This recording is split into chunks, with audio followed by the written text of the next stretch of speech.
So, sagutin lang muna natin yung tanong ni Sir na ilang months po ba sila mag-stop mag-breed?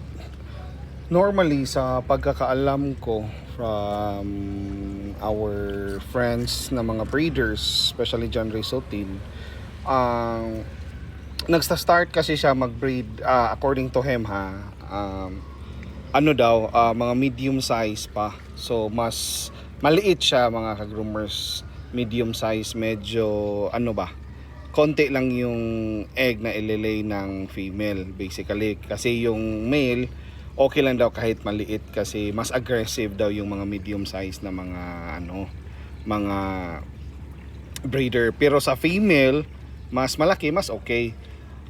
Ang sabi ni Janry, if I'm not mistaken, 6-7 times na ma-breed niya yung yung isda starting on the medium size.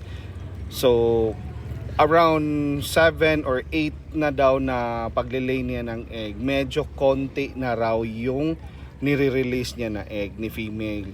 So basically pag ganyan is nagsta-stop na siya mag-breeding or hindi na niya ginagawang breeder yung female na medyo konti na lang daw ang egg na nire-release kasi medyo sabi nga niya lugi ka sa oras at panahon since konti lang yung egg, and ang problema dyan is pangit na daw yung result, medyo matanda na daw yung breeder niya.